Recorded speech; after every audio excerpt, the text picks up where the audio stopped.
This is breaking news on the It Ends With Us. As I was just in the middle of shooting today's episode to go over all of the motions filed on the 12th and 13th, which gets spicy, okay? We find out that, there's just a lot of things. Stephanie Jones is trying to get out of it. She's blaming Abel, saying Abel went rogue. Stephanie Jones right now is fighting for her life. Ryan Reynolds and Blake Lively filed a motion to squash the subpoena that was filed against Venable, but then Brian Freeman came back and said, hey, how about you worry about your own house? You know what I mean? Take care of your own house, because this subpoena was filed in the state of Columbia, so you even filing it here in New York doesn't make sense. And you, in fact, haven't even replied to one thing. You've given us nothing. So how about you just worry about your own stuff and leave us alone? But just now, Brian Freeman has filed another letter to the court talking about the Venable subpoena, and we are going to read it in its entirety because we find out some information about Taylor Swift that is really going to help everyone, either confuse everyone, have everyone wondering what the heck is going on.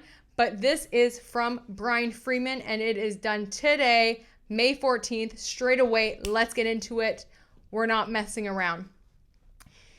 We write in response to the letter filed by plaintiff, consolidated defendant Blake Lively, Miss Lively, and consolidated defendant Ryan Reynolds, together the Lively defendants, regarding their requested intervention in an action in the United States District Court for the District of Columbia, seeking to squash the Wayfarer party's subpoena, the subpoena to Venable LLP. Venable LLP is the lawyers for Taylor Swift, so they filed a subpoena against them for all communications with Lively and Reynolds. Lively and Reynolds, in turn, tried to squash that subpoena. The Wayfarer parties anticipate that Venable's motion to squash will be mooted in short order, as their counsel and Venable are conferring in good faith. However, the Lively defendants' insistence that the subpoena seeks irrelevant information is wrong. The subpoena aims to obtain discovery relating to witness tampering and evidence spoliation. Specifically, the Wayfarer parties' counsel are informed and believe, based on information from a source who is highly likely to have reliable information, that 1. Miss Lively requested that Taylor Swift delete their text messages. 2.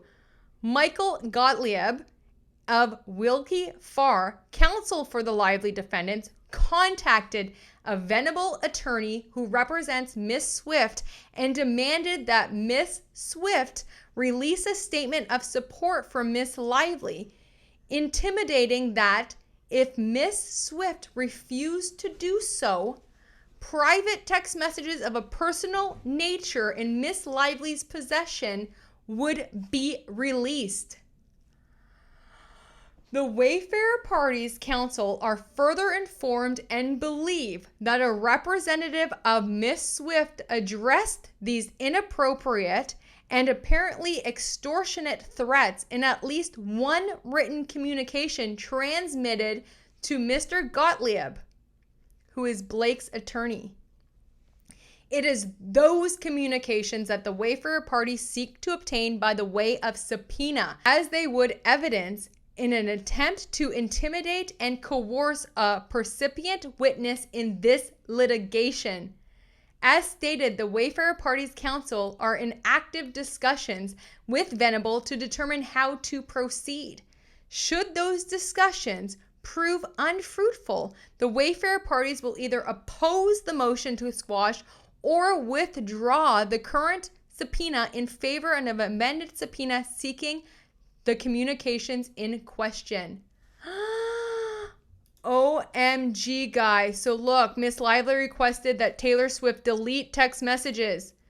Her attorney contacted Taylor Swift's attorney and demanded she release a statement of support, and saying that if they didn't do it, they would release Taylor Swift's stuff. Maybe Blake Lively has something on Taylor Swift. They would release it.